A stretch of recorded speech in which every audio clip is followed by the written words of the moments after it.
እሺ ዛሬ ልናይ የፈለኩት ነገር ምንድነው? ብዙ ጊዜ የሚጠቀስ ክፍል አለ። የዕብራውያን ምዕራፍ 6 ይጠቀሳል and 10:26 ይጠቀሳል እና እነዚህ ክፍሎች ትንሽ አደናጋሪ ክፍሎች ናቸው። ምንድነው ተብሎ የምንማራቸው ወይም ሰዎች የሚስቱባቸው እነዚህ የመጽሐፍ ቅዱስ ክፍሎች ምንድናቸው? የዳነ ሰው ደህንነቱን ሊያጣ ይችላል የሚል ነው ማለት ነውና ለዛ ተብሎ የሚጠቀሱ ክፍሎች ናቸው። ኦኬ እና ምንድነው እዚህ ጋራ አንድ ጊዜ ብርሃን የበራላቸውን ሰማያዊ ስጦታ የቀመሱትን ከመንፈስ ቅዱስ ተካፋዮች ሆነው የነበሩትን መልካሙን እግዚአብሔርን ቃልና ሊመጣ ያለውን የዓለምን ኃይል የቀመሱትን በኋላ የካዱትን እንደገና እነሱን ለንስሐ ማደስ የማይቻል ነው ለራሳቸው እግዚአብሔር ልጅ ይሰቅሉታል ያዋርዱትማል። በእርሷ ላይ የሚወርደውን ዝናብ የምትጠጣ መሬት ለሚያርሷትም ደግሞ የምትጠቅም አትክልት የምታበቅል ለእግዚአብሔር በረከት ታገኛለች። እሾህና ኩርንችት ግን ብታወጣ የተጣለች ናት፣ ለመረገምም ትቀርባለች፣ መጨረሻዋ መቃጠል ነው የሚለውን ይጠቅሱና ይሄንን ጀስት በቃ ለዳነ አማኝ በቃ እሾህና አሜከላ ብታበቅሉ ትጠፋላችሁ ለማለት ይጠቀሙበታል ማለት ነው። ይህንን ክፍል በትክክል እንረዳዋለን። ለዚህ ነው አውድ ምላችሁ አውድ እነሱ የሚጀምሩት ከየት ነው? ብዙ ሰዎች ለመሳት ዋናው ግራውንዳቸው ምንድነው? ከምዕራፍ 6 ስለሚጀምሩ ነው። እዚህ ጋር ግን የዕብራዊው ጸሐፊ ምን እያለ መጥቶ ነው ምዕራፍ 6 ላይ አፍተር ኦል የደረሰው ነው። ያው ከምዕራፍ 1 ጀምሮ መቼም የዕብራዊው ጸሐፊ እየተናገረ ያለው አሁን እግዚአብሔር በማን እየተናገረ እንዳለ ነው። በቃ አሁን ለዕብራውያን ነው የሚጽፈው። ጸሐፊው ዕብራዊ ነው፣ ተደራሲያኑ ዕብራውያን ናቸው ማለት ነውና አሁን እየተነገረ ያለው በማን ነው? እንግዲህ ገና ሲጀምር ራሱ ምዕራፍ 1 ከቁጥር 1 ጀምሮ እንኳን ሲጀምር ምንድነው የሚለው? ከጥንት ጀምሮ እግዚአብሔር በብዙ አይነትና በብዙ ጎዳና ለአባቶቻችን ኖት ለኔና ለናንተ አባቶች ዕብራዊው ነው የሚጽፈው፣ ለዕብራውያን ሰዎች ነው የሚጽፈው፣ ለዕብራዊ አባቶቻችን እያለ ነው። ኦኬ ኦልራይት። አሁን ለአባቶች ምክንያቱም እግዚአብሔር ለኛ ምንም የተናገረን ነገር ድሮ የለም። እኛ አህዛቦች ነን። ስለዚህ ዕብራዊው የጻፈ ያለው ለአባቶቻችን፣ ለራሳቸው አባቶች፣ ለዕብራውያን አባቶች። እንግዲህ ገና ቅሉን ራሱ ከእንደዚህ ካልጀመር ነው እንቸገራለን ማለት ነው።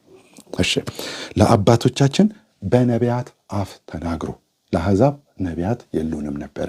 እሺ ነቢያቶችም ሁሉም ያሉት መጽሐፉም ያለው ሕጉም የተሰጠው ልጅነቱም ሁሉም ለእስራኤላውያን ነው። ኦኬ ለአባቶቻችን በነቢያት አፍ ተናግሮ ከዛስ አሁንስ አሁን በነቢያት አፍ ደረጃ ነው ለአባቶቻችን የተናገረው ይልና አሁን ግን ገና ሲጀምር ከክብሩ ነው የሚጀምረው። ስሙን ሳይነግራቸው በማን እንደተናገረን ከክብሩ ይጀምራል። ሁሉን ወራሽ ባደረገው። አሁን ገና ስሙን ነው መናገር የነበረበት። አሁን ከፍ ብሎ ነው መምጣት የፈለገው የዕብራዊው ጸሐፊ። ኦኬ በነቢያቶች አፍ ተናገረ ለአባቶቻችን ብሎ ነቢያቶቹን እዛቸው ጋር አስቀመጣቸውና አሁን ግን ይልና ሁሉን ወራሽ ባደረገው። ከነቢያት ማንም ሰው ሁሉን ወራሽ የተባለ የለም። ስለዚህ አሁን ይህንን የሚሰሙ ዕብራውያኖች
የኢየሱስ ክርስቶስን ፍጹም አምላክነት ሲናገር ኢየሱስ ክርስቶስ ፍጹም አምላክ ፍጹም ሰው ነው።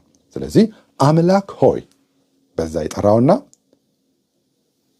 ዙፋንስ እስከ ዘላለም ነው፣ የመንግስት በትር የቅንነት በትር ነው። ጽድቅን ወደድህ። ከዛ ወደ ሰውነቱ ደግሞ ይመጣና ጽድቅን ወደድህ፣ አመፃን ጠላህ። እግዚአብሔር አምላክህ። አሁን እግዚአብሔር ደግሞ አምላኩ የሆነው ለፍጹም ሰውነቱ ነው። ለፍጹም ሰውነቱ ኢየሱስ ክርስቶስ ፍጹም ሰው ነው፣ ፍጹም አምላክ ነው። ራሱ አምላክ ነው፣ በፍጹም ሰውነቱ ደግሞ አምላክ አለው። ራይት እንዲህ ያለ ነው ዕብራዊ ጸሐፊ የሚናገረው። ያብ ኦኬ እግዚአብሔር አምላክ ከጓደኞች አየ ወደ ሰው ሲያወርደው ከጓደኞች ይልቅ በደስታ ዘይት ቀባህ። ቅድም አምላክ ሆይ ብሎት እግዚአብሔር አምላክህ ከጓደኞችህ ይልቅ። ጓደኞቹ ሰዎች ናቸው።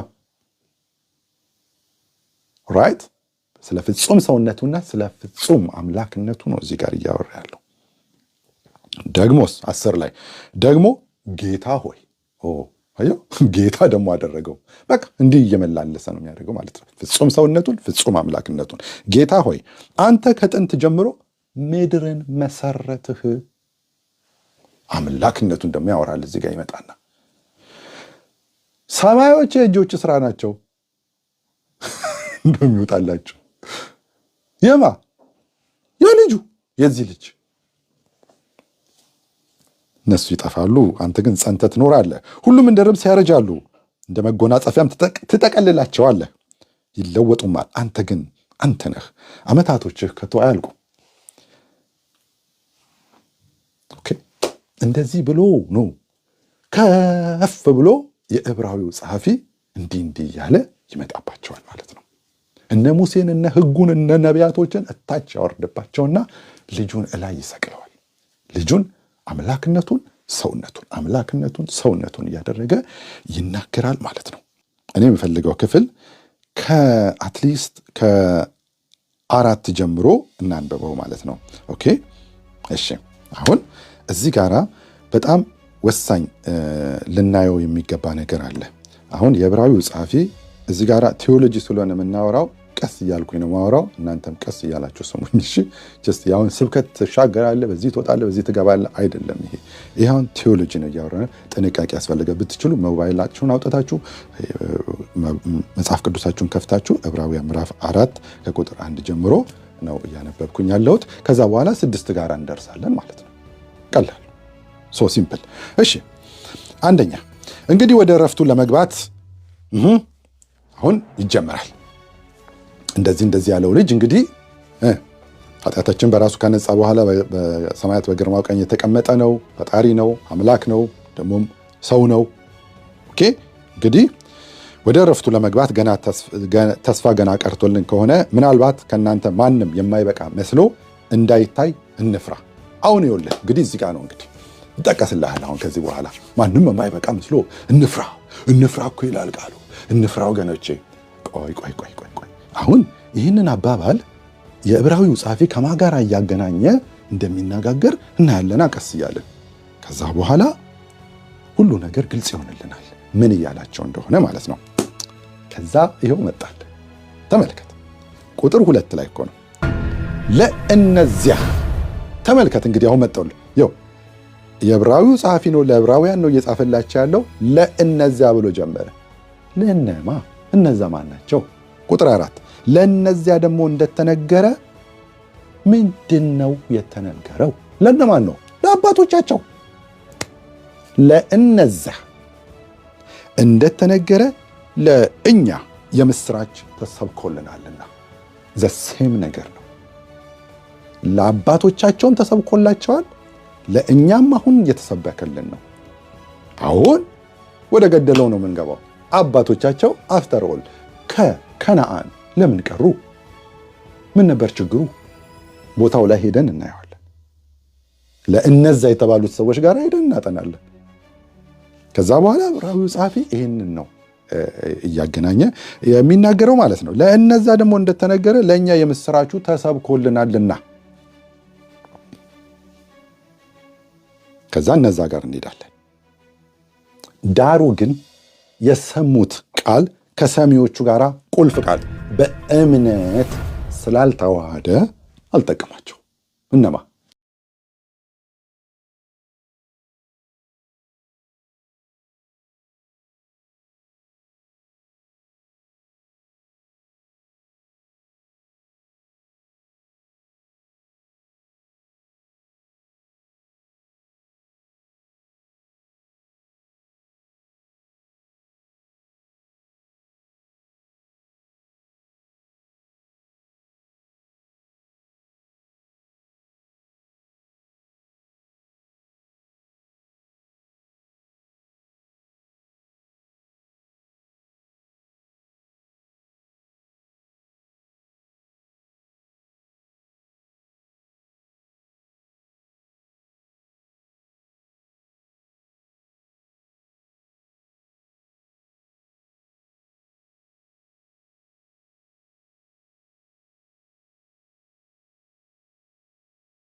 አሁን አናሸንፍም እኮ ገና ሰዎቹ እኮ አላሉ። ማሸነፍ እሱ ሰውዬው በቃ ግሏል። ታውቃለህ፣ ማሸነፍ እንችላለን፣ እንውጣና እንውረሳል ወደ ገደለው ነው ካሌብ እና ወጣትም ነው ምናምን በቃ እንወርሳቸዋለን አለ። ከእርሱ ጋር የመጡ ሰዎች ግን በኃይል ከኛ ይበረታሉና በዚህ ህዝብ ላይ መውጣት አንችልም አሉ። ተመልከቱ እንግዲህ እግዚአብሔር ነው ትገባላችሁ ያላቸው። እነሱ ምን እያሉ ነው? አንገባም፣ እዛ ያሉ ሰዎች ከኛ ይበረታሉ፣ በቃ ከኛ ይበረታሉ፣ በዚህ ህዝብ ላይ መውጣት አንችልም አሉ። ስለሰለሏትም ምድር ክፉ ወሬ ለእስራኤል ልጆች አወሩ። አሁን እነዚህ ሰዎች ናቸው ችግሩ፣ ገብተው የወጡ ሰዎች ማለት ነው። የሚያወሩት እሱን ነው እና ህዝቡን የሚያወናብዱት ማለት ነው። ዛሬም አሉ ለእነዚህ አይነት ሰዎች ማለት ነው። ኦኬ እኛም ዞረን የሰለልናት ምድር የሚኖሩባትን ሰዎች የምትበላ ናት ምድር ናት። ምድሪቱ ራሱ ሰው ትበላለች። በጣም ነው የፈሩት ማለት ነው። እና ምድር ሰው ሲበላ ያዩ፣ በእርሷም ዘንድ ያየናቸው ሰዎች ሁሉ ረጃጅም ሰዎች ናቸው። በዚያም የኔፍሊም ወገን የሆኑ ኔፍሊሞች የኤናቅን ልጆች አየን፣ እኛም በዓይናቸው ግምት እንደ አንበጣዎች ነበርን። ተመልከቱ፣ ሰዎቹ እንኳን ሰላዮቹን አላዩቸውም። ራሳቸው ነው ከነዛ ጋር አስተያይተው እንደ አንበጣ ነን፣ በቃ ደግሞም እኛ በዓይናቸው ዘንድ እንዲሁ ነበርን። ምን አንበጣ በቃ ብለው አወኩት ማለት ነው። ጉባኤውን ቀወጡት። ከዛ 14 ላይ ማህበሩ ሁሉ ከዛ በኋላ ይህን ሁሉ ዱብዳ ሰምቶ ማህበሩ ሊስቅ አይችልም። ማህበሩ ሁሉ ድምፃቸውን ከፍ አድርገው ድምፃቸውን በቃ አንስተው ጮሁ። ህዝቡም በዚያ ሌሊት አለቀሱ። ይኸው ነገሩ የጀመረው እዚህ ጋር ነው። ከዛ የእስራኤል ልጆች ሁሉ በሙሴና በአሮን ላይ አጉረመረሙ። ከዛ በኋላ እግዚአብሔር ወደ እግዚአብሔር ደግሞ ሄዱ። እግዚአብሔር በሰይፍ እንድንሞት ዘንድ በዚች ምድር ላይ ለምን ያገባናል? ሴቶቻችንና ልጆቻችን ምርኮ ይሆናሉ። ወደ ግብፅ መመለስ አይሻለምን? ኑ እርስ በርሳቸውም ኑ አለቃ ሾመን ወደ ግብፅ እንመለስ ተባባሉ። ወደ ግብፅ ሙሴና አሮን በእስራኤል ልጆች ጉባኤ ፊት በግንባራቸው ወደቁ። ምድርን ከሰለሉት ጋር የነበሩት የነዌ ልጅ ኢያሱና የዮፎኔ ልጅ ካሌብ ልብሳቸውን ቀደዱ። የእስራኤል ልጆች ማህበር ሁሉ ዞረን የሰለልናት ምድር እጅግ መልካም ናት፣ እግዚአብሔር ከወደደን ወተትና ማር ወደምታፈሰው ወደዚች ምድር ያገባናል፣ እሷንም ይሰጠናል። ነገር ግን በእግዚአብሔር ላይ አታምፁ፣ እንደ እንጀራ ይሆኑልናል። የምድሪቱም ሰዎች አትፍሯቸው፣ ጥላቸው ከላያቸው ላይ ተገፏል፣ እግዚአብሔር ከኛ ጋር ነው፣ አትፍሯቸው ብለው ተናገሯቸው። ከዛ ማህበሩ ድንጋይ ያነሱ ተማከሩ እና እግዚአብሔር እዚህ ጋራ ማህበሩ ሁሉ ድንጋይ የወግሯቸው ዘንድ ተማከሩ። የእግዚአብሔር ክብር እዚህ ጋር አሁን እግዚአብሔር ጣልቃ ገባ ማለት ነው። ሁሉ ነገር እግዚአብሔር ብሎ ነበር የሚያየው። አሁን እዚህ ጋራ ድንጋይ ሳይነሱ በቃ ብሎ ጣልቃ ገባ። እዚህ ጋራ የእግዚአብሔርም ክብር ለእስራኤል ልጆች ሁሉ በመገናኛው ድንኳን ተገለጠ። አሁን ከዚህ በኋላ ነው። አሁን ለምንድን ነው የእስራኤል ልጆች ከነዓን ያልገቡት? አድርግ አታድርግ የተባለ ሕግ ስላልፈጸሙ? ኧረ በፍጹም አይደለም። አሁን የዕብራዊ ጸሐፊ ነው ይህንን የጠቀሰው። በቁጣው ማለባቸው። ለምንድን ነው የማለው? የሰሙት ቃል ምንድን ነው የሰሙት? ውረሱ፣ እግዚአብሔር ነው የሚችለው፣ ከናንተ አይደለም፣ ያወጣን ያስገባናል። ከዛ እግዚአብሔር ምንድነው 14:8 ላይ እግዚአብሔር ከወደደን ይላሉ። ኢያሱና ካሌብ እግዚአብሔር ከወደደን ይላሉ ወደዚች ምድር ይሰጠናል። እና እግዚአብሔር ልክ እዚህ ጋር ገባ። አሁን ኬዙ የእስራኤል ልጆች ያልገቡበትን ኬዝ ነው። ከዛ እሱን ይዘን ወደ ዕብራውያን መጽሐፍ እንመለሳለን ማለት ነው። ቀላል ነው። ስለዚህ ዕብራዊ ጸሐፊ ይህንን ከጠቀሰ ቦታው ላይ መተን እያነበብን ነው ኬዛቸው። እዚህ ጋር ስለ ሕግ አይደለም። እዚህ ጋር አድርግ አታድርግ አይደለም። ጾም አትጾም አይደለም። አትግደል አታመንዝር ምናምን አይደለም። እዚህ ጋር ኬዙ እዚህ ጋራ እግዚአብሔር ራሱ 11 ላይ ዘሁልቁ ምዕራፍ 14 ቁጥር 11 ጀምሮ አንብቡት። ምንድን ነው የሚለው? እግዚአብሔርም ሙሴን ይህ ሕዝብ እስከ መቼ ይንቀኛል? እስከ መቼ ይንቀኛል?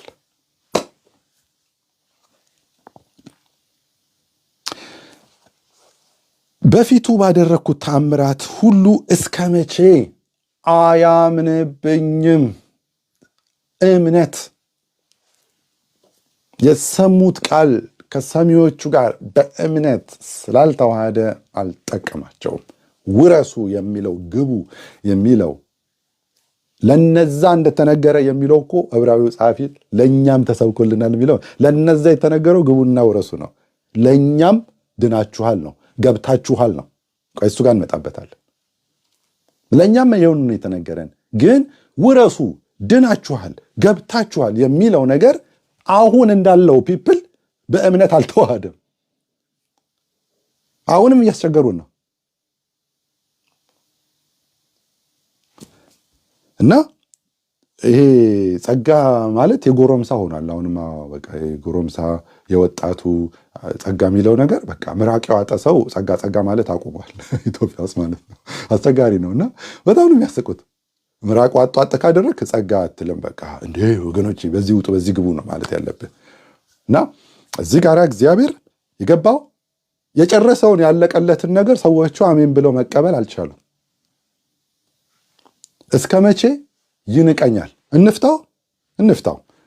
ይኸውልህ በበረታች ክንድ ከፈርዖን እጅ ያዳናቸውን እግዚአብሔርን ረጃጅም በሆኑት በዔናቅ ልጆች ጋራ አለካኩት። ማለካካት አይደለም፣ አሳነሱት። ተጽት ይሄ ነው የሆነው። እስከ መቼ ይንቀኛል? አንድን ነገር መናቅ ማለት ከአንድ ነገር ማሳነስ ማለት ነው። ባይዘወይ የዔናቅ ልጆች ረጃጅሞች ኔፍሊሞች ከግብፅ ምድር ካወጣቸው ከያህዌ በለጡባቸው። ሊትራሊ ነው እግዚአብሔር ያላስገባቸው። እግዚአብሔር ሆይ የእስራኤል ልጆች ለምን አላስገባቸውም? ያላስገባቸው እስከ መቼ ይንቁኛል? በፊታቸው ባደረግኩት ተአምር ሲያደርግ ነው የኖረው። ተራራውን እንደዚህ ውሃውን እንደዚህ እንደ ግርግዳ ሲያቆምላቸው፣ በልቶ የማያውቁትን ምግብ እያወረደ ሲያበላቸው፣ በበረታች ግን ከፈርዖን እጅ ነፃ አውጥቷቸዋል። ኦኬ ቀይ ባህርን እንደዚህ ከፍሎላቸው በየብስ አሻግሯቸዋል። ቀን በደመና ሌሊት በእሳት አምድ እንደዚህ እየመራቸው ነው ያመጣቸው። ይህን ሁሉ መልካም ነገር አድርጎላቸዋል። እስከ መቼ አያምንብኝም? ከርስታቸው አቤት ከምናቸው ከርስታቸው አጠፋቸው ዘንድ በቸነፈር እመታቸዋለሁ። አንተንም ከእነርሱ ለሚበዛና ለሚጠነክር ሕዝብ አደርግሃለሁ አለው ሙሴን። ሙሴም እግዚአብሔርን ግብፃውያን ይሰማሉ አለ። በቃ ሙሴ እዚህ ጋር ግብፃውያን ይሰማሉ፣ ይህን ሕዝብ በመካከላቸው በኃይል አውጥተኸዋልና እንዴ እና በቃ እግዚአብሔር ሙሴ እዚህ ጋር ጣልቃ ገባ ማለት ነው። ከዛ 20 ላይ እግዚአብሔር እሺ እግዚአብሔርም አለ እንደ ቃልህ ይቅር አልሁ። ነገር ግን እኔ ሕያው ነኝ፣ በእውነት የእግዚአብሔር ክብር ምድርን ሁሉ ይሞላል። በግብፅ ምድር በምድረ በዳ ያደረግኩትን ታምራትና ክብሬን ያዩ እነዚህ ሰዎች ሁሉ 10 ጊዜ ተፈታተኑኝ። ስንት ጊዜ? 10 ጊዜ ተፈታተኑኝ ይልና ከዛ ተመልከቱ፣ ባሪያዬ ካሌብ ግን ሌላ መንፈስ ከእርሱ ጋር ስለሆነ ፈጽሞም ስለተከተለኝ እርሱ ዋች ወደ ገባባት ምድር አገባዋለሁ። ምን? ወደ ገባባት ምድር አገባዋለሁ። ገብቶ ወጥቷል። ወደ ገባባት ምድር አስገባዋለሁ፣ ዘሩም ይወርሳታል። ወደ ገባባት ምድር አሁን ክርስቲያኖች እዚህ ጋር ልንጠነቀቅም ይገባል። ገብታችኋል እኮ ገብተናል። አሁን ልክ እነሱ ገብተው እንዳሉት እኛም እኮ ገብተናል። ልክ እዚህ ጋር ዕብራውያን ምዕራፍ እስቲ 12 ላይ ይመስለኛል 12 ቁጥር 18 ላይ የእስራኤል ልጆችን አሁን የሚጠቅስና አሁን ደግሞ እኛን የት እንዳለን ይነግረናል። እናንተ ሊዳሰስ ወደሚችል ወደሚቃጠል እሳት፣ ወደ ጭጋግም፣ ወደ ጨለማ፣ ወደ አውሎ ንፋስ፣ ወደ መለከትም ድምፅ፣ ወደ ቃሎችም ነገር አልደረሳችሁም። እነሱ አባቶች ናቸው እዛ ላይ ደረሱት። ኦኬ እንደውም እነሱ ያ ቃል የሰሙት ቃል እንዳይጨመርባቸው ለመኑ። እንስሳ እንኳን ተራራውን ቢነካ ተወግሮ ይሙት የሚለውን ትእዛዝ ሊታገሱ አልቻሉም። ሙሴ ራሱ እጅግ እፈራለሁ እንቀጠቀጥም አለው እስከሚል ድረስ የሚታየው እጅግ የሚያስፈራ ነበር ይልና ወደኋላ ይወስዳቸዋል። አሁን ከዛ በኋላ ስለ እነዚህኞቹ ክርስቲያን ስለ እኛ እንድክ እንደ ኢያሱ ወደ ገባባት ምድር አገባዋለሁ እንዳለ በእምነት ገባ። የሰማው ቃል በእምነት ተዋህደለታል። ወደ ገባባት ምድር አስገባዋለሁ አለ እግዚአብሔር። ሰሚዎቹ ሌሎቹ ደግሞ የሰሙት ቃል ግቡ የሚለው በእምነት ከነሱ ጋር ስላልተዋሃደ አልጠቀማቸውም ይለናል ዕብራዊው ጸሐፊ። አሁን እዚህ ጋር ምንድን ነው እያለን ያለው? ወዴት እንደሄድን ማለት ነው። ነገር ግን ወደ ጽዮን ተራራ አሁን ያለው ነው ክርስቲያን እንደ አባቶቻችን አይደለንም። አሁን ወደዛ ወደሚዳሰሰው ተራራ አይደለም አሁን የደረሳችሁት። አሁን የት ነው? 22 ላይ ነገር ግን ወደ ጽዮን ተራራና ወደ ሕያው እግዚአብሔር ከተማ ደርሳችኋል። ኦልሬዲ እኮ ገብተናል፣ ደርሳችኋል። ወደ ሰማያዊቱም ኢየሩሳሌም በደስታ ወደ ተሰበሰቡት ወደ አእላፋት መላእክት በሰማያትም ወደ ተጻፉት ወደ በኩራት ማህበር የሁሉ ዳኛ ወደሚሆን ወደ እግዚአብሔር ፍጹማን ወደ ሆኑት ወደ ጻድቃን መንፈሶች የአዲስ ኪዳን መካከለኛ ወደሚሆን ወደ ኢየሱስ ከአቤል ደም ይልቅ የሚሻለውን ወደሚናገር ወደ መርጨት ደም ደርሳችኋል ብሎ ይናገራል ማለት ነው። ኦልሬዲ ትደርሳላችሁ ሳይሆን ደርሳችኋል። እዚህ የገባውን ሰው ነው እንግዲህ ድነሃል፣ የዳንክ ነው ትድናለህ ብለው የሚያወናብዱት። ኦኬ፣ ከአቤል ደም ይልቅ የሚሻለውን ወደሚናገር ወደ መርጨት ደም ደርሳችኋል። የአቤል ደም ይልቅ ምን ነበር የሚናገረው? ቃየል ገደለው። ያው ግልጽ ነው። ከአቤል ደም ይልቅ የሚሻለውን ወደሚናገር ሲል የአቤል ደም ምንድን ነው የሚለው? የወንድም የአቤል ደም ከምድር ወደ እኔ ምን ይላል? ይጮሃል። ምንድን ነው? ተበቀልልኝ ነው፣ ሌላ ሊሆን አይችልም። የኢየሱስ ክርስቶስ ደምስ ምንድን ነው የሚናገረው? ከአቤል ደም ይልቅ የሚሻል ከሆነ ማራቸው። ኦኬ፣ ወደ መርጨት ደም ደርሳችኋል። ከአቤል ደም ይልቅ የሚሻለውን ወደሚናገር ወደ መርጨት ደም ደርሳችኋል እያለ ለዕብራውያን ሰዎች ይናገራቸዋል ማለት ነው። ኦኬ፣ አሁን ወደ ዕብራውያን ምዕራፍ 4 እንምጣ። አሁን ገብቷቸዋል አይደለ? እግዚአብሔር የእስራኤልን ሕዝቦች አይገቡም ብሎ የማለባቸው ንቀት እስከ መቼስ አያምኑብኝም። ባለማመናቸው ጠንቅ ነው። ባለማመናቸው ጠንቅ ራሱ እንደሆነ ዕብራዊው ጸሐፊ እዚህ ጋርም ይናገራል። ኦኬ፣ የእምነት ጉዳይ ነው፣ አለማመናቸው ነው እንጂ እዛ ጋራ ሕጉን እንኳን ስሩና አትስሩ ምናምን ነገር አይደለም። ኦኬ፣ እና አሁን እነሱ 4:3 ላይ ዓለም ከተፈጠረ ጀምሮ ምንም እንኳን ስራው ቢፈጸም ወደ ዕረፍቴ አይገቡም ብዬ በቁጣዬ ማልኩ። እንግዲህ አንዳንዶቹ በዚያ እንዲገቡ ስለቀሩ ቀድሞም የምስራች የተሰበከላቸው፣ ተመልከት፣ አባቶቻቸውን ነው። ቀድሞ የምስራች የተሰበከላቸው ከነዓን የምትባል ወተትና ማር የምታፈስ ምድር አለች። ቀድሞ የምስራች የተሰበከላቸው ባለመታዘዝ ጠንቅ። ምንድን ነው ጠንቁ? አለመታዘዝ። ምን የሚለውን? ግቡ የሚለውን አለመታዘዝ ጠንቅ። በቃ ቦታው ላይ እኮ ሄደን አነበብን። በእግዚአብሔር አለማመናቸው ባለመታዘዝ ጠንቅ ስላልገቡ አሁን ግን እዚህ ጋር ዛሬ ድምፁን ብትሰሙ ልባችሁን እልከኛ አታድርጉ። ምን የሚለውን? ጸጋው በእምነት አድኗችኋል የሚለውን ድምፅ ብትሰሙ ልባችሁን እልከኛ አታድርጉ። ከአቤል ደም ይልቅ የሚሻለውን የሚናገር ወደ መርጨት ደም ደርሳችኋል ስትባሉ ልባችሁን እልከኛ አታድርጉ። ወተትና ማር ወደምታፈሰው ምድር ገብታችኋል ግቡ ሲባሉ ልባቸውን እልከኛ ያደረጉ አንበጣንን ገለመሌ። አሁን ግን እንደዚህ ሲነገራችሁ ደርሳችኋል እየተባላችሁ ልባችሁን እልከኛ አታድርጉ። አውድ በደንብ እያየን ነው ያለ ነው ማለት ነው። ኦኬ፣ በፊት እንደተባለ ይህን የሚያህል ዘመን በኋላ ዳዊት ሲናገር ዛሬ ብሎ አንድ ቀን እንደገና ይቀጥራል። ኢያሱ አሳርፏቸው ቢሆን ኖሮ፣ አሁን ኢቭን ኢያሱ እንኳን አሳርፏቸው ቢሆን ኖሮ ከዚህ በኋላ ሌላ ቀን ባልተናገረ ነበር ይልና ስለ እውነተኛው እረፍት በክርስቶስ ስለሚሆነው እረፍት አንድ የቀረ እረፍት እንዳለ ደግሞ ይናገራል። እንግዲህ የሰንበት እረፍት ለእግዚአብሔር ሕዝብ ቀርቶላቸዋል፣ በክርስቶስ የሆነው እረፍት ማለት ነው። እና ወደ እረፍቱ የገባ አሁን ስነ ስርዓታችሁን ያዙ ነው። አሁን ገብታችኋል ወይ ነው። እንግዲህ ወደ እረፍቱ የገባ ቁጥር 10 ላይ ነው ማነበው። ዕብራውያን ምዕራፍ 4 ቁጥር 10 ላይ እግዚአብሔር ከስራው እንዳረፈ እሱ ደግሞ ከስራው አርፏል። የኔን ነገር ልጨምራለሁ አንበል። ደህናናል፣ እየዳንን ነው፣ እንድናለን። ደህንነት ፕሮሰስ ነው። ፕሮሰሱ ምንድን ነው? ስራ ነው አይደል? የፕሮሰሱ ማስፈጻሚዎቹም ደግሞ እኛው ነን። እና እግዚአብሔር ከስራው እንዳረፈ ማረፍ አቅቶታል ይሄ ህዝብ። አሁን በጣም ብዙ ማረፍ ያቃተው ህዝብ አለ። ያኔ ማረፍ ያቃታቸው ህዝቦች ናቸው እንዳይገቡ በቁጣው የተማለባቸው። ዛሬም ይኸው ነው። ኦኬ፣ እግዚአብሔር ከስራው እንዳረፈ ወደ እረፍቱ የገባ ይላል። እግዚአብሔር ከስራው እንዳለፈ እሱ ደግሞ ከስራው አልፏል። አንተ ሰርተ የምታመጣው ነገር ምንም የለም። እግዚአብሔር አልፎ አንተ ተፍተፍ ትላለህ። እግዚአብሔር አልፏል።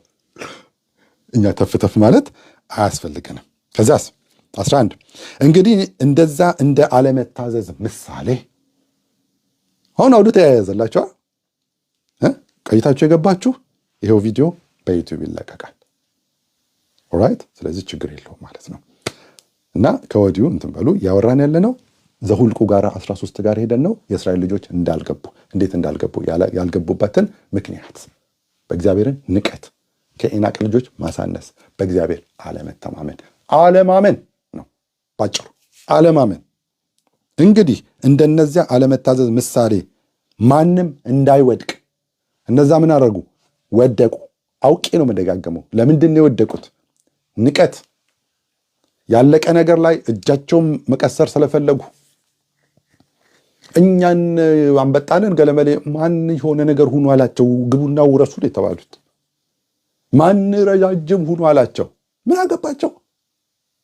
ስለ ርዝመት ስለምናምን ያወጣ እግዚአብሔር እንደውም እዚህ ሊገለን ነው እንደዚህ ያመጣል። ወደ ግብፅ እንመለስ። ተመልከቱ እንግዲህ በምናቸው ራሱ እንደሚመለሱ። አንዴ ቀይ ባህር ተከፍሎ ተሻግረዋል። ቀይ ባህሩ ደግሞ በግብፃውያን ላይ ተመልሶ ተከድኗል። አሁን ሲመለሱ ማን ነው የሚከፍለው?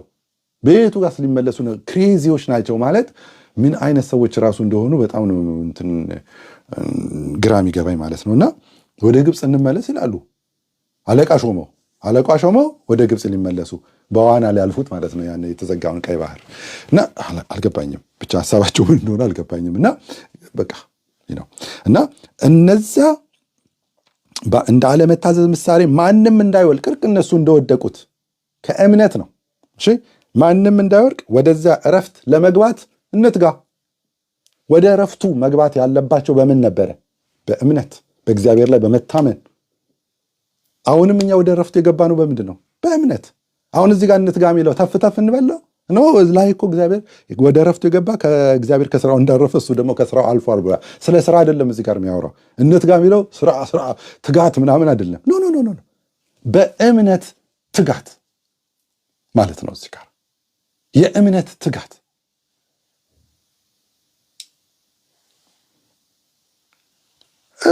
12 ላይ የእናንተ አይደለም ነገርየው ማን ነው? የእግዚአብሔር ቃል ሕያው ነውና የሚሰራም ነው። አንተ አይደለም የምትሰራው። የእግዚአብሔር ቃል ሕያው ነውና የሚሰራም ሁለት አፍ ካለው ሰይፍ ይልቅ የተሳለ ነውና ነፍስንና መንፈስን ጅማትን ቅልጥምን እስኪለይ ድረስ ይወጋል፣ የልብንም ስሜትና ሐሳብ ሁሉ ይመረምራል። የእግዚአብሔር እናንተ አሁን ስለሰማችሁት ቃል ንጹሐን ናችሁ አላለም ኢየሱስ? የእግዚአብሔር ቃል እዚህ ውስጥ ሁሉ ገብቶ የሚሰራው እሱ ነው። ራይት። ስለዚህ ከቃሉ ጋር ተገናኙ እንጂ ይሄ ተፍ አይደለም። እግዚአብሔር ከስራው እንዳረፈ ወደ ረፍት የገባ አርፏል። ራይት። ወደዛ ረፍት ለመግባት እንትጋ። ትጋታችን ምንድነው? ሁሉ ጊዜ በእምነት መቆም። እንግዲህ በሰማያት ያለፈ ትልቅ ሊቀ ካህን የእግዚአብሔር ልጅ ኢየሱስ ስላለን ጸንተን ሃይማኖታችንን እንጠብቅ። ሃይማኖት የሚለው እምነታችንን ማለት ነው። እሺ ይሄ አማርኛው መጽሐፍ ቅዱስ ነው ሃይማኖት የሚለው እንጂ ሌሎቹ በሙሉ እምነት ነው የሚሉት እና እምነታችንን እንጠብቅ። እምነታችንን ስለ እምነት ነው እየተወራ ያለው፣ ሃይማኖት አይደለም። እዚህ ሃይማኖት በነገራችሁ ላይ ሪሊጂየስ ነው። ሪሊጂየሱ ፓርት ሃይማኖት ነው የሚባለው። እምነት ማለት ሃይማኖት ማለት አይደለም። ሃይማኖት በቃ ሰው ሰራሽ ነው። እዚህ ጋራ ለምን አማርኛው መጽሐፍ ቅዱስ ሃይማኖት ብሎ እንደተጠቀመው አላውቅም።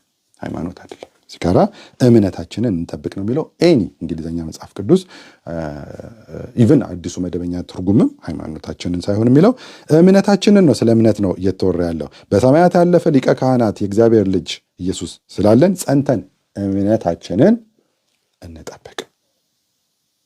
ከኃጢአት በቀር በነገር ሁሉ እንደኛ የተፈተነ ነው እንጂ በድካማችን ሊራራልን የማይችል ሊቀ ካህናት የለንም። እንግዲህ ምሕረትን እንድንቀበል ደግሞ አስፈላጊ ከሆነ ማለት ነው። እንግዲህ ምሕረትን እንድንቀበል በሚያስፈልገን ጊዜ የሚረዳንን ጸጋ እንድናገኝ ይልቅ ወደ ጸጋው ዙፋን በእምነት እንቅረብ ይላቸውና 4ን በዚህ ያጠቃልለዋል ማለት ነው። ከዛ በኋላ ሰዎቹ እዚህ ጋር ያሉት የዕብራውያን ሰዎች በጣም ልጆች ናቸው። በጣም ማለት ነው።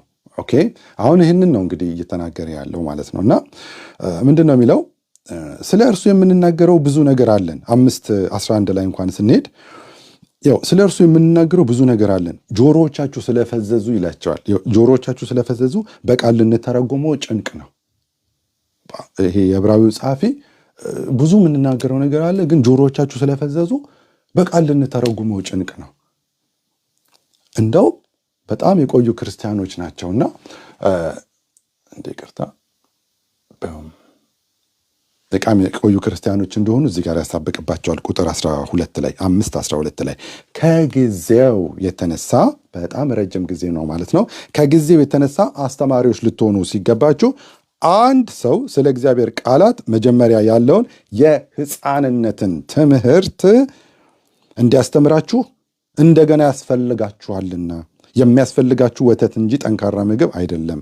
ወተትን የሚጋት የሚጠጣ እንኳን አይደለም፣ የሚጋት መጋት ማለት እንደዚህ ተይዘ መጠጡ ወተቱንም እንኳን መጠጣት አይችሉም። ባይዘው መጋት ማለት እንዲህ ተይዘ ሌላ ሰው ሲጨምር ማለት ነውና ወተትን የሚጋት ሕፃን ስለሆነ የጽድቅን ቃል አያውቅም። ጠንካራ ምግብ ግን መልካምና ክፉን ለመለየት በስራቸው የለመደ ልቦና ላላቸው ለፍጹማን ሰዎች ነው ይላል። ኦኬ። እና እነዚህን ሰዎች እያስጠነቀቀ ነው። ስለ እምነት ነው እያወራ ያለው።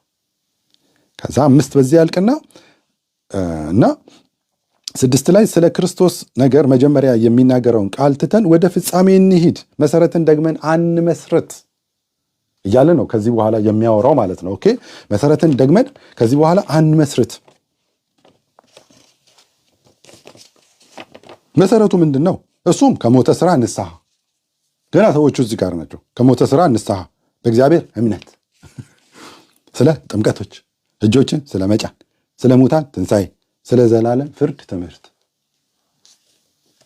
ይሄ በቃ የመጀመሪያ ትምህርቶች ናቸው። ኖርማሊ አሁን እኮ እኛን በጣም ትልልቅ ሰዎችን ሁሉ እያከራከሩ ያሉት እንደነዚህ አይነት ትምህርቶች ናቸውና አላሳልፋሉ ሌላ ነገር እንዳናወራ። የዕብራዊ ጻፊ ነው በእውነት እሱ ነው እንደዚህ ያለውና ስለሱ የምንናገረው ማዕት ነገሮች አሉን። ጆሮቻችሁ ስለፈዘዙ ግን በቃል ልንተረጉመው ጭንቅ ነው ይላቸዋልና አስቸጋሪ ነው እና በጣም ሰልችቶታል የዕብራዊ ጻፊ ማለት ነው። እና አሁን ወደ 4 ወደ የሚፈለገው ክፍል ብዙ ጊዜ ወደሚጠቀሰው እንመጣለን ማለት ነው። ወደ ምዕራፍ 6 ቁጥር 4 ጀምሮ ማለት ነው። ኦኬ። ይሄ ምንድነው? አንድ ጊዜ ብርሃን የበራላቸውን ምንድነው? አንድ ጊዜ ብርሃን የበራላቸውን ሰማያዊ ስጦታ የቀመሱትን ከመንፈስ ቅዱስ ኖት መንፈስ ቅዱስን መካፈልና ከመንፈስ ቅዱስ መካፈል የተለያዩ ነገሮች ናቸው። ከመንፈስ ቅዱስም ተካፋዮች ሆነው የነበሩትን መልካሙን የእግዚአብሔር ቃልና ሊመጣ ያለውን የዓለምን ኃይል የቀመሱትን ከዛስ በኋላ ምን ያሉትን የካዱትን እንደገና ለንስሐ እነሱ ማደስ የማይቻል ነው። ለራሳቸው የእግዚአብሔርን ልጅ ይሰቅሉታል፣ ያዋርዱትማል ይላል። ከዛ በኋላ 7 ብዙ ጊዜ በእርሷ ላይ የሚወርደውን ዝናብ የምትጠጣ መሬት እያለ ይቀጥላል። እሾክና አሜከላ ኩርንችት ብታወጣ እያለ ይቀጥላል። እሱን እንመጣበታለን ማለት ነው። ግን አንድ በአንድ እያለን እንሂድ ማለት ነው። ኦኬ። አንድ በአንድ እያለን ይህ ማለት እሺ የወንጌል ብርሃን ሰምታችኋል። ይህ የወንጌል ብርሃን ከመንፈስ ቅዱስ ተካፋዮች የሆናችሁ ሊመጣ ያለውን ኃይል የቀመሳችሁ ማለት ነው። ኦኬ። አሁን እነዚህ ሰዎች የወንጌል ብርሃን በርቶላቸዋል። ምንድን ነው? አንድ ጊዜ አንድ ጊዜ ብርሃን የበራላቸውን ይላል። ኦኬ። አንድ ጊዜ ብርሃን የበራላቸውን ማለት ራሱ ምን ማለት ነው? ዮሐንስ 1:4 ላይ እስቲ እንሂድ። ዮሐንስ 1:4 ላይ ዮሐንስ ወንጌል ምዕራፍ 1 ቁጥር 4 ላይ ስለ ኢየሱስ ክርስቶስ ነው የሚያወራው። በእርሱ ሕይወት ነበረች፣ ሕይወትም የሰው ብርሃን ነበረች። ኢየሱስ ክርስቶስ ማለት ነው። ብርሃን በጨለማ ይበራል፣ ጨለማ አላሸነፈውም። ከእግዚአብሔር የተላከ ስሙ ዮሐንስ የሚባል አንድ ሰው ነበረ። ኦኬ። እሺ። ሁሉ በእርሱ በኩል እንዲያምኑ ይህ ስለ ብርሃን ይመሰክር ዘንድ ለምስክር ወጣ። ዮሐንስ ማለት ነው። ስለ ብርሃን ሊመሰክር ወጣ እንጂ እሱ ራሱ ብርሃን አልነበረም። ኦኬ። ለሰው ሁሉ የሚያበራው እውነተኛ ብርሃን ወደ ዓለም ይመጣ ነበርና በዓለም ነበረ፣ ዓለም በሱ ሆነ፣ ዓለሙም አላወቀው ይላል። እና አንድ ጊዜ ብርሃን የበራላቸውን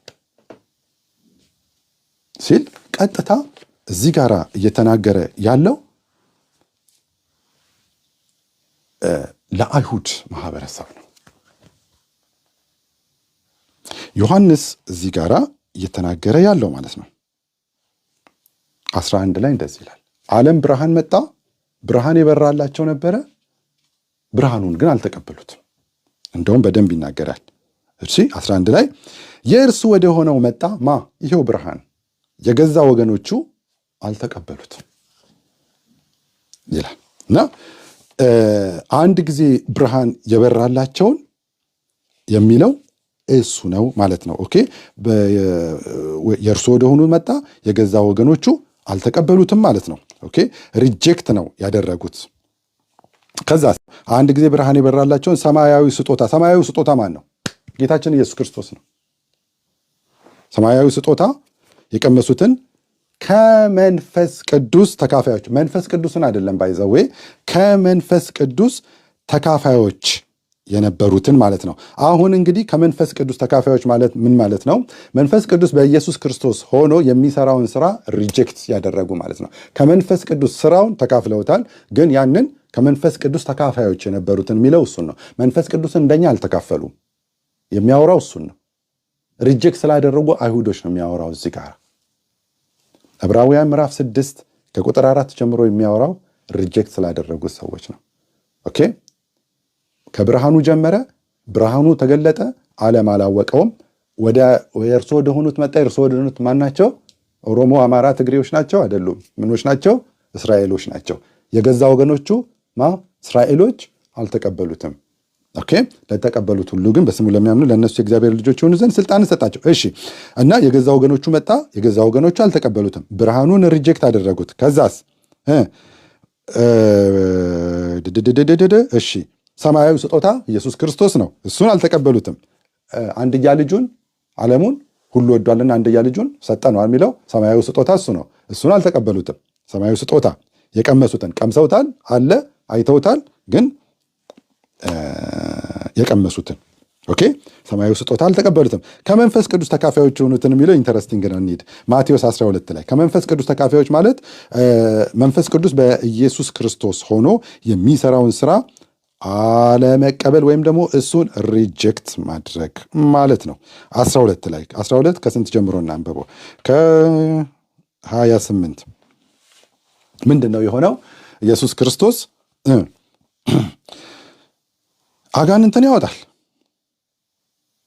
አጋንንትን ያወጣል፣ ሰው ይፈውሳል፣ ማለት ነገር ያደርጋል በፊታቸው። ከመንፈስ ቅዱስ ተካፋዮች ናቸው። መንፈስ ቅዱስ ሆኖ ነው በሱ ውስጥ ይህንን እያደረገ ያለው። 12 ከ22 ጀምሮ እንኳን እኔ ላንብበው። ከዚህ በኋላ ጋኔን ያደረበትን በጣም ተደራራቢ ችግር ያለበትን ሰው ወደ እሱ አመጡ። ተደራራቢው ችግር ምንድን ነው? አንደኛ ጋኔን ያደረበት፣ ሌላው እውር፣ ሌላው ዲዳ ወደ እርሱ አመጡ። ምን ጋኔን ያደረበት እውር፣ ከዛ ዲዳ አንድ ሰውዬ ላይ ነው ይውላ እና እንደዚህ አይነቱን ሰው ወደ እርሱ አመጡ። እውሩ ዲዳውን እስኪያይና እስኪናገር ድረስ ፈወሰው። ኦኬ ከመንፈስ ቅዱስ ተካፋዮች የሆኑትን ነው እኮ ማሳየ። ህዝቡም ተገረሙና እንጃ ይህ የዳዊት ልጅ ይሆንን? የዳዊት ልጅ እኮ ይጠበቃል። ይሄ የጻራቢው ልጅ እሱ አይደለም ነው እኮ ትግሉ እንጂ የዳዊትንም ልጅማ ይጠብቁታል። ግን እሱ እንደዚህ ሆኖ ስለመጣ ማለት ነው። ኦኬ ህዝቡ ይሻላሉ እኮ ከሃይማኖተኞቹ። ህዝቡ የዳዊት ልጅ ትንሽ እኮ በርቶላቸዋል። የዳዊት ልጅ ይሆንን ሲሉ ሃይማኖተኞቹ ብቅ አሉና ፈሪሳውያን 24 ላይ ፈሪሳውያን ግን ሰምተው ኖ ይህ በቡኤል ዘቡል በአጋንንት አለቃ ካልሆነ በቀር አጋንንትን አያወጣም አሉ። ፓስማ ከመንፈስ ቅዱስ ተካፋዮች ግልጽ ክህደት ማለት ነው። በቡኤል ዘቡል በአጋንንት አለቃ ካልሆነ በቀር አጋንንትን አያወጣም አሉ። ኢየሱስ ግን ሐሳባቸውን አውቆ እንዲህ አለ፣ እርስ በርሷ የምትለያይ መንግስት ሁሉ ትጠፋለች። እርስ በርሱ የሚለያይ ከተማ ሁሉ ወይም ቤት አይቆምም። ሰይጣንን የሚያስወጣ ከሆነ እርስ በርሱ ተለያየ፣ እንግዲህ መንግስቱ እንዴት ይቆማል? ሎጂክ አመጣላቸው። እሺ እኔስ በቡኤል ዘቡል አጋንንትን የማወጣ ከሆንኩ ልጆቻችሁ በማን ያወጣችኋል? ስለዚህ እነርሱ ፈራጆች ይሆኑባችኋል። እሺ እኔ ግን ተመልከቱ፣ ከመንፈስ ቅዱስ ተካፋዮች የሆኑትን ነው። እሺ እኔ ግን በእግዚአብሔር መንፈስ አጋንንቶቻቸውን እኮ ሲያወጣላቸው ነበር። እውር ዲዳው ምናምን ሁሉ ይፈውስላቸው ነበረ። ይህ በመንፈስ ቅዱስ ነው፣ በእግዚአብሔር መንፈስ ነው ይህንን እያደረግኩ ያለሁት ነው። እኔ በእግዚአብሔር መንፈስ አጋንንትን የማወጣ ከሆነ ወይም ከመንፈስ ቅዱስ ተካፋዮች ከሆናችሁ ማለት ነው። ከመንፈስ ቅዱስ ተካፋዮች የሚሆኑትን ስለ አይሁዶች ነው እያወራ ያለው። ከመንፈስ ቅዱስ ተካፋዮች የሆኑትን እሺ፣ እኔ በእግዚአብሔር መንፈስ አጋንንትን የማወጣ ከሆንኩ እንግዲህ የእግዚአብሔር መንግስት ወደ እናንተ ደርሳለች አላቸው። ኦኬ፣ ደርሳለች አላቸው። ሊመጣ ያለውን ኃይል የቀመሱትንም የሚለው እዚሁ ጋር ነው የሚናገረው። አስቀድሞ ኃይለኛውን ሳያስር የእግዚአብሔር መንግስት እኮ ሊመጣ ያለውን ኃይል የቀመሱትን የሚለው ይኸው ኃይለኛውን ሳያስር ኃይለኛው ቤት ገብቶ ዕቃውን ሊነጥቅ እንዴት ይቻለዋል? ከዚህ በኋላ ቤቱን ይበዘብዛል ይልና ከኔ ጋር ያልሆነ ይቃወመኛል፣ ከኔ ጋርም የማያከማች ይበትናል። ከእርሱ ጋር ስላልሆኑ ስለ ሃይማኖተኛ አይሁዶች ነው እያወራ እያለው ማለት ነው። በኋላም ምን ያሉትን የካዱትን ይህን ሁሉ ነገር አይተው ሪጀክት ያደረጉትን ማለት ነው። በቃ ስለ አይሁድ ነው እያወራ ያለው። ኦኬ። በኋላም የካዱትን እንደገና ለንስሐ እነሱ ማደስ የማይቻል ነው። ለራሳቸው የእግዚአብሔርን ልጅ ይሰቅሉታል፣ ያዋርዱትማል ይላል። ልክ እዛው አባቶቻቸው እንደሰቀሉት አሁንም ደግሞ ይሰቅሉታል እንደገና ማለት ነው። ኦኬ። ስለዚህ ይህንን ነው እያወራ ያለው። ከዛ በኋላ በጣም ደግሞ እንደውም ስለ እስራኤሎች እያወራ እንደሆነ ደግሞ ቁጥር 7 ይነግረናል ማለት ነው። ብዙ ጊዜ በእርሷ ላይ የሚወርደውን ዝናብ የምትጠጣ መሬት፣ ለሚያርሷትም ደግሞ የምትጠቅም አትክልት የምታበቅል ከእግዚአብሔር በረከት ታገኛለች። ከዛስ እሾህና ኩርንችትን ግን ብታወጣ የተጣለች ናት፣ ለመረገምም ትቀርባለች፣ መጨረሻዋም መቃጠል ነው ይልና እናንተ ግን ወዳጆች ሆይ ብሎ ይቀጥላል። ስለ አማኞቹ ማለት ነው። አሁን እስካሁን ድረስ እየተናገረ ያለው ስለ አይሁዶች ነው፣ ሪጀክት ስላደረጉት ነው። እንደውም ይህንን የሚነግረን ኢሳያስ ምዕራፍ 5 ነው። እሾህና አሜከላ ማለት ነው። ኢሳያስ ምዕራፍ 5 በደንብ ይህንን ነገር ይናገራል። በደንብ ስለ እስራኤሎች እንደሆነ የሚናገረው ማለት ነው። ኦኬ። ኢሳያስ ምዕራፍ 5 ከቁጥር 1 ስለ ወይን ቦታ የተነገረ ቅኔ ይላል። አሁን ስለ ወዳጄና ስለ ወይን ቦታው ለወዳጄ ቅኔ እቀኛለሁ። ለወዳጄ በፍሬያማው ኮረብታ ላይ የወይን ቦታ ነበረው። በዙሪያ ቆፈረ፣ ድንጋዮችንም ለቅሞ አወጣ፣ ምርጥ የሆነውንም አረግ ተከለበት፣ በመካከሉም ግንብ ሰራ፣ ደግሞ የመጥመቂያ ጉድጓድ ማሰለት፣ ወይንንም ያፈራ ዘንድ ተማመነ፣ ዳሩ ግን ሆምጣጣ ፍሬ አፈራ ይላል። አሁን ይህንን ነው እንግዲህ አሁንም እናንተ በኢየሩሳሌም የምትኖሩ የይሁዳ ሰዎች ሆይ በእኔና በወይን ቦታዬ መካከል ፍረዱ። ለወይን ቦታ ያላደረግኩለት ምን አለ? የሚገባኝ ምንድን ነው ያላደረግኩለት? ወይን ያፈራል ብዬ ስተማመን ስለምን ሆምጣጣ ፍሬ አፈራ? አሁን በወይን ላይ የማደርገው ነግራችኋለሁ። አጥሩን እነቅላለሁ፣ ለመሰማሪያ ይሆናል፣ ቅጥሩንም አፈርሳለሁ፣ ለመረገጫ ይሆናል፣ ባድማ ይሆናል ይላል። ምንድን ነው? ለወይን ቦታ። እዚሁ ጋር ዕብራውያንም የሚናገረው እዚሁ ጋር ነው ማለት ነው። ብዙ ጊዜ በእርሷ ላይ የሚወርደውን ዝናብ የምትጠጣ መሬት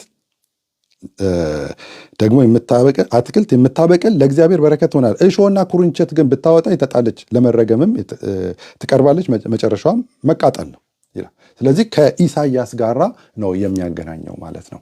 ቀጥታ ስለ እስራኤል ሰዎች ነው እዚህ ጋር እያወራ ያለው ማለት ነው። ኦኬ። ስለዚህ ዕብራውያን ምዕራፍ 6 ቁጥር 10 ክርስቶስን ሪጀክት ስላደረጉ ሰዎች እያወራ ነው። ኦኬ። በኋላም የካዱትን ሲል እዚህ ጋር ጨርሶኑ እነዚህ ሰዎች ጨርሶኑ ምን አላሉ? ቀምሰዋል፣ አይተዋል፣ ግን የመጣውን ሪጀክት አድርገውታል። ወደ እርሱ መጣ፣ ወደ እነርሱ መጣ፣ የገዛ ወገኖቹ አልተቀበሉትም። ከመንፈስ ቅዱስ ተካፋዮች መንፈስ ቅዱስን አልተካፈሉም። ከመንፈስ ቅዱስ ስራውን ግን ተካፋዮች ነበሩ። እሱንም ሁሉ ክደውታል ማለት ነው። ኃይሉንም ክደውታል። ኦኬ። ስለዚህ በኋላም የካዱትን በቃ አንድ የቀረው ካርታ እሱ ነው፣ ኢየሱስ ክርስቶስ ነው። ለመዳኛ እግዚአብሔር አንድ ያቀረበው ለዓለም ያቀረበው አንድ የሚመዘዝ ካርታ፣ በቃ ተከታይም ምንም የሌለው አንድ እሱ ነው። እሱኑ ከካዱት ሌላ ምንም ነገር የላቸውም ማለት ነው። ስለዚህ የዕብራዊው ጸሐፊ እየተናገረ ያለው ይህንን ነው ይላቸዋል። እና 9 ላይ ግን ስለ አማኞች ሲናገር ስለ እናንተ ግን ወዳጆች ሆይ ምንም እንኳን እንዲሁ ብንናገር አብልጦ የሚሻለውን ለመዳን የሚሆንላችሁን እንዲሆንላችሁ ተረድተናል። ኦኬ፣ ለመዳን የሚሆን ተረድተናል። እግዚአብሔር ቅዱሳንን ስላገለገላችሁ እስካሁንም ስለምታገለግሉ ያደረጋችሁትን ስራ ለስሙ ያሳያችሁትን ፍቅር ይረሳ ዘንድ አመፀኛ አይደለም፣ በእምነትና በትዕግስት አያችሁ፣ ወደ እምነቱን ያመጣቸው በእምነትና በትዕግስት የተስፋውን ቃል የሚወርሱትን እንድትመስሉ እንጂ። አሁን ወደ እነዛ እንዳትመስሉ፣ አባቶቻችሁ እንዳትመስሉ። ኦኬ፣ በእምነትና በትዕግስት የተስፋውን ቃል የሚወርሱትን እንድትመስሉ እንጂ ዳተኞች እንደ አባቶቻችሁ ዳተኞች እንዳትሆኑ ተስፋ እስኪሞላ ድረስ እያንዳንዳችሁ ያን ትጋት እንትጋ ያለው በምንድን ነው? በእምነት በቃ ጸንታችሁ በመቆም ያን ትጋት እስከ መጨረሻው እንድታሳዩ እንመኛለን እያለ ይናገራል ማለት ነው። ዕብራውያን ምዕራፍ 6 ከዛ ከ4 አንስተን ከእስራኤላውያን ታሪክ ጋር አገናኝተ ነው እሱም ስላገናኘው ምዕራፍ 6ን በዚህ አይነት መልኩ ጨረስ ነው ማለት ነው። እናንተ እስከ 20 ድረስ ማንበብ እንችላለን። እግዚአብሔር ለአብርሃም ተስፋ በሰጠው ጊዜ በእውነት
እርግጥ ነው እያላቸው ያለው ዕብራዊ ጻፍ። እርግጥ ጽኑ የሆነ እርግጥ ጽኑ በመጋረጃ ውስጥ የገባ ነው። ስለኛ ደግሞ ሲያወራ በስጋው በመጋረጃው ማለትም በስጋው በኩል ወደ አብ መግባት አለን ይላል። በዚያ ኢየሱስ እንደ መልከ ጼዴቅ ሹመት ለዘላለም ሊቀ ካህናት የሆነ ስለኛ ቀዳሚ ሆኖ ገባ። ዋው! እንዲህ ነው ዕብራውያን መጽሐፍ እየተነገረ ያለው። እኛ ዕብራውያንን መጽሐፍ ከምዕራፍ 1 ጀምረን ሙሉ ዕብራውያንን መጽሐፍ እናጠናለን እና እንደው አደራችሁን የዕብራውያን መጽሐፍ ሳይገባቸው መጽሐፍ የጻፉ የዕብራውያን መጽሐፍ ሳይገባቸው የዕብራውያን መጽሐፍ የሚያነቡ ሰዎች በጣም በጣም በጣም እንደው ለይደራ አስቀምጡት። ቢኮዝ አንድ ጊዜ ሮንግ የሆነ ነገር ኢንፎርሜሽን ወደ ውስጣችሁ ከገባ ቢኮዝ ብዙ ጊዜ ስለሰማሁ ነው እግዚአብሔር የእስራኤል ልጆች ያላስገባው ስላልታዘዙ ነው፣ አሁንም አለመታዘዝ ከመንገድ ያስቀራል ምናምን እያሉ ነበር የሚሰብኩት። ቦታው ላይ ሄደን ስናይ ግን አለመታዘዛቸው ምኑን ነው ያልታዘዙት? ግቡ ውረሱ የተባሉትን እግዚአብሔር አልቋል ጨርሷል። ያንን እምነታቸውን ነው ሉዝ ያደረጉት። አልታዘዙም የሚለው ዕብራዊ ይሄ ነው። አሁን ገብቷል፣ ከኛ ቀዳሚ ሆኖ ገብቷል፣ በመጋረጃው ገብቷል። የነፍሳችን መልህቅ ነው፣ ቀዳሚ ሆኖ ስለኛ ገብቷል። ይሄ ደግሞ ዝም ብሎ አይደለም፣ ብርቱ ጽኑ ነው። እንደ መልከ ጼዴቅ ሹመት ደግሞ ለዘላለም ካህን የሆነ ነው የገባው፣ ቀላል አይደለም። ስለዚህ በዚህ እምነታችሁ ጽኑ ነው እያለ ያለው ማለት ነው። እንግዲህ ወንድሞቼ በመረቀልንና ከዚህ በኋላ ሂዱ ነው በቃ በመረቀልንና በአዲስና በሕያው መንገድ ወደ ቅድስ ወደ ኢየሱስ ክርስቶስ ደም በመጋረጃው ማለት በስጋው በኩል አያችሁ፣ ቅድም በመጋረጃው የገባ ያለው በመጋረጃው ማለት በስጋው በኩል እንድንገባ ድፍረት ስላለን በእግዚአብሔር ልጅ ላይ የሆነ ታላቅ ካህን ስላለን ከክፉ ሕሊና ለመንጻት። አሁን እኮ የክፉ ሕሊና ነው። ክፉ ሕሊና በቃለው አልበቃም የኔ የምናምን ሰዎቹ እግዚአብሔርን ትተው ከሰዎቹ ጋር ነው ራሳቸውን ያያዙት ማለት ነው። የሰውኛ ስራ ረፉ ሲላቸው አያርፉ። አሁን እግዚአብሔር ረፉ እያለ ነው፣ አያሳርፉን። መድረክ ላይ ወጥተው ረፉ የሚል ነገር ነው ሃይማኖት የሚጠላው። አርፋል አልቋል የሚል ነገር አይወድም ሃይማኖት። በተፈጥሮ እንደዚህ አይነት ቃላቶች አይወድም ማለት ነው። በእግዚአብሔር ላይ የሆነ ታላቅ ሊቀ ካህናት ስላለን ከክፉ ሕሊና ለመንጻት ልባችንን ተረጭተን ሰውነታችንን በጥሩ ውሃ ታጥበን በቃሉ ማለት ነው በጥሩ ውሃ ታጥበን በተረዳንበት እምነት በቅን ልብ እንቅረብ። በእምነት እስቲ አባውት ስለ እምነት ነው የሚያወራው። የተስፋን ቃል የሰጠው የታመነ ነው እሱ። ኦኬ እና ለመልክ የተስፋን ቃል የሰጠው የታመነ ነውና እንዳይነቃነቅ የተስፋችንን ምስክርነት እንጠብቅ ካለ በኋላ ግን 26 ላይ ያስጠነቅቃል። ከዚህ በኋላ ይኸው ምዕራፍ 10 ድረስ በይበልጣል በይልቃል በዚህ ሁኔታ እያስረዳቸው መጥቶ ከዚህ በኋላ ግን የእውነትን ምን እውቀት ይህን ሁሉ አስተምሯቸዋል። አሁን ተምራናል። ከዚህ በኋላ ከገባን በኋላ እንግዲህ የእውነትን እውቀት ከተቀበልን በኋላ እስካሁን ድረስ ያስተማርኳቸውን እስካሁን ድረስ የተነጋገርነውን እስከ ምዕራፍ 10 ድረስ የዕብራዊው ጸሐፊ የነገራቸውን የእውነትን እውቀት ከተቀበልን በኋላ ወደን ኃጢአትን ብናደርግ እዚህ ጋር ኃጢአቱ ምኑ ነው? እዚህ ጋር ኃጢአቱ ምንድን ነው? ከስር ይናገራል። ኦኬ ኃጢአትን ብናደርግ ወደን ኃጢአትን ብናደርግ ከእንግዲህ ወዲህ ስለ ኃጢአት መስዋዕት አይቀርልንምና። አሁንም 6 ላይ ስላለው ነገር ነው እያወራ ያለው። ምንድነው ከዚህ በኋላ የሚቀረው? ወደን ኃጢአትን ኃጢአቱ ይዘረዘራል ከታች። ምንድነው ከዚህ በኋላ የሚቀረው? ምንድነው የሚያስፈራ ግን የፍርድ መጠበቅ ተቃዋሚዎችን ምንን ነው የሚቃወሙት? እግዚአብሔር በልጁ በኢየሱስ ክርስቶስ የሰራውን የዓለምን ብርሃን የመጣውን የዓለምን ብርሃን ሊመጣ ያለውን ብርሃን አንድ ጊዜ ብርሃን የበራላቸውን ከመንፈስ ቅዱስ ተካፋዮች ሆኑትን የመጣውን እሱን ተቃዋሚዎችን ሊበላ ያለው የእሳት ብርታት ነው። ከዚህ በኋላ ያው ያውቁታል። ይሄንን የሙሴን ሕግ የናቀችን ያውቃሉ። የሙሴን ሕግ የናቀ 2 ወይም 3 ቢመሰክሩበት ያለ ርኅራኄ ይሞታል። አሁን ግን ኃጢአት የሚለው 29 የእግዚአብሔርን ልጅ የረገጠ መቃወም ማለት ይሄ ነው። ኃጢአቱ ይሄ ነው። የእግዚአብሔርን ልጅ የረገጠ ረግጠውታል። አባቶቻቸው ረግጠው ሰቀሉት፣ ተፉበት፣ ሰቀሉት። ብርሃኑን የዓለምን ብርሃን ሪጀክት አደረጉት። መንፈስ ቅዱስ በውስጡ ሆኖ እየሰራ ሪጀክት አደረጉት። አሁንም ይህንኑ ነው እያለ ያለው። የእግዚአብሔርን ልጅ የረገጠ ያንን የተቀደሰበትን የኪዳኑን ደም እንደ ርኩስ ነገር የቆጠረ ያራከሰው ማለት ደሙ እኔን አያጥበኝም። ርካሽ ማለት ያንተ አለማድረግ ማለት ነው። በቃ ማራከስ። ስለዚህ ይህንን ነው እየነገራቸው ያለው። አንድ ዕብራዊውን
ይሆንላችሁ። ሰላም ሁኑልኝ።